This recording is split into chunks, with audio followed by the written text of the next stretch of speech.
Quand je prends dernièrement les propos d'Emmanuel Macron sur l'Afrique, eh bien, tout Africain conscient devrait donc comprendre très vite tout ce qu'il a pu nous dire et qu'est-ce que ça signifie. Le général Tchiani a dit il n'y a pas longtemps du changement donc de tactique ou de stratégie des forces françaises en Afrique, et je pense qu'il est venu le confirmer. Il s'agit de dissoudre et de garder un dispositif socle. Et Emmanuel Macron l'a si bien dit qu'on ne peut que le remercier pour cette sincérité, même si certains ont voulu mettre la poudre aux yeux de leur population, mais la réalité finit par rattraper aussi. Ils ne partiront pas de certains pays, ils ont juste dissous le dispositif. Vous ne les verrez plus dans des bases, mais dans les ambassades, ils seront là. Ils vont constituer des sociétés de sécurité pour sécuriser leurs sociétés qui existent dans ces pays-là. Mais les soldats seront là, mais vous ne les verrez plus en tenue ou rassemblés dans des bases. C'est tout ce que ça veut dire. Ils vont se réorganiser, mais seront là. Il a parlé de politesse vis-à-vis de certains chefs d'État en leur donnant la primauté d'annoncer donc la rupture ou le départ des forces françaises. Ça nous importe peu, on peut dire, mais tout ce que nous savons, c'est que si vous voulez une rupture avec ces forces impérialistes, c'est simple, on dénonce les accords. Tout commence par là-bas. Et je pense que l'exemple du Tchad, en tout cas, est palpable. Ils ont commencé par dénoncer les accords. Sinon, si on ne dénonce pas les accords, juste dire que les bases quittent, on n'a rien fait. Parce que le problème se trouve dans les accords coloniaux de défense qui ont été signés depuis l'indépendance. Le plus dangereux n'est pas ceux-là que vous voyez dans les bases. Le plus dangereux, ce sont les conseillers militaires. Les conseillers militaires existent dans tous ces pays. Ils ont existé au Burkina aussi jusqu'en fin 2022, jusqu'à ce que nous prenions nos responsabilités. Et qui sont ces conseillers militaires? C'est ceux-là qui sont censés mettre en pratique la politique de la France ici. Ils doivent travailler à rendre nos armées très faibles pour que la France puisse toujours avoir l'argument d'exister ici. Sous Blaise Compaoré, ils avaient réussi. Nos sentinelles prenaient donc la garde avec des bâtons. C'est ça que la France veut de nos armées. Lorsque nous arrivons à cette étape, nous n'avons pas le choix que de vouloir qu'ils viennent s'installer. Mais l'armée burkinabé a réussi à un moment donné à se débarrasser des conseillers militaires. Malheureusement, je pense qu'en 2019, après l'opération Otapouanou, où ces Français ont vu que l'armée burkinabé avait encore une capacité de réagir au terrorisme, ils ont appelé les chefs d'état-major en France, ils l'ont instruit de reprendre les conseillers militaires dans toute la structure. Eh bien, il n'a pas accepté, mais au retour au pays, les politiques l'ont instruit d'accepter les conseillers militaires. Et c'est là que les conseillers militaires sont revenus dans l'armée burkinabé en 2019. Avec toutes les conséquences qu'on connaît, l'armée était en train de disparaître dans les années 2020-2021. Et d'ailleurs, c'est le moment où beaucoup de militaires ont dû déserter parce qu'il n'y avait plus d'espoir. On était en train de s'effondrer. Voilà un peu comment ils travaillent.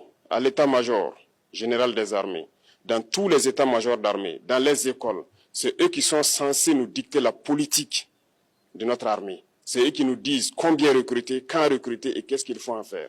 Ils sont dans les écoles pour nous dire comment il faut les former et ainsi de suite. Tant que ces conseillers militaires sont là, vous n'êtes pas indépendant. Votre armée aura juste l'apparence d'une armée qui sera là en train de faire des parades, du cirque.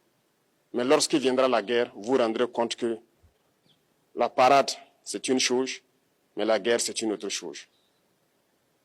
Il faut rompre les accords. C'est la seule façon d'avoir une armée indépendante et se construire, être fort. Mais beaucoup de gens ne le comprennent pas peut-être. Et même avec ces accords, la France choisit dans nos États des élèves officiers pour aller les former. C'est à travers ces mêmes accords. Mais en réalité, ces officiers qui partent se former pour la plupart, pour la France, ils viennent pour servir l'État français dans leur pays. Ils ne viennent pas pour servir nos pays. Ils les forment pour qu'ils viennent servir les intérêts de l'État français. J'en veux pour preuve. Lorsque nous nous sommes révoltés, beaucoup d'officiers au Burkina qui ont été formés en France ont été immédiatement contactés pour leur dire que c'est le moment de se mettre en action parce que vous avez été formés pour ça, pour servir les intérêts de la France. La plupart de ces officiers nous ont rendu compte. Nous avons pris acte et nous continuons de suivre. Lorsque un officier formé en France arrive dans son pays et par malheur meurt soit par accident ou bien sur le champ de bataille, en France, il y a une nuit d'hommage aux morts dans l'armée, comme partout ailleurs. À la nuit d'hommage aux morts, on cite le nom de l'officier en question et on dit « mort pour la France ». Il ne le forme pas pour servir son pays, il le forme pour servir leur État. Et dans beaucoup d'États africains, il y en a plein de ces officiers. Combien sont patriotes, Dieu le sait.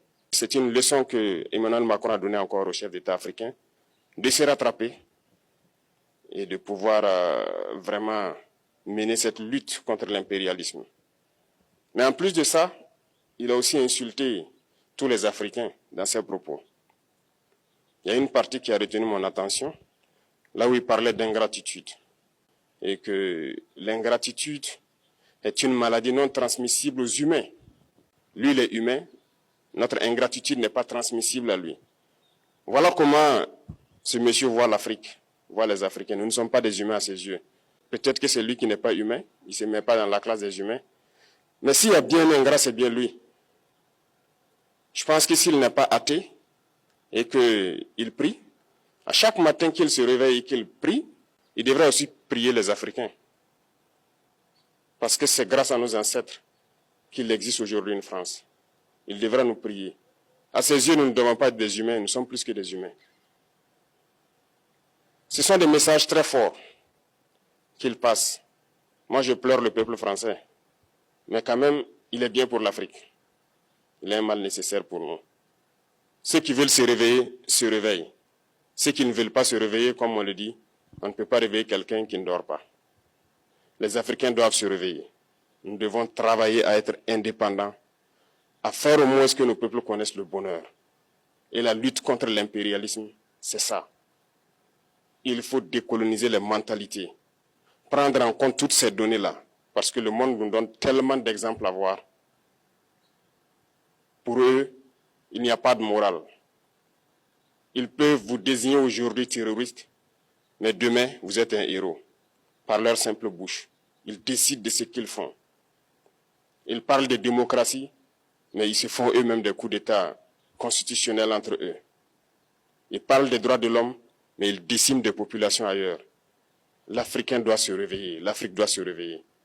Et le combat contre l'impérialisme est permanent. Et je vous invite à incorporer ce combat, à travailler en sorte que nous soyons réellement indépendants, que nous soyons autosuffisants et que nous puissions nous développer, connaître le bonheur, ce à quoi notre peuple aspire. Merci, je vous souhaite une très bonne journée, une très bonne semaine et une très bonne année. Et que, à la fin de cette année 2025, en faisant la rétrospective, nous devrons nous dire que nous avons apporté un grand plus à notre nation. Merci beaucoup à tous. Que Dieu vous bénisse et que Dieu protège notre chère patrie. La patrie ou la mort, nous vaincrons.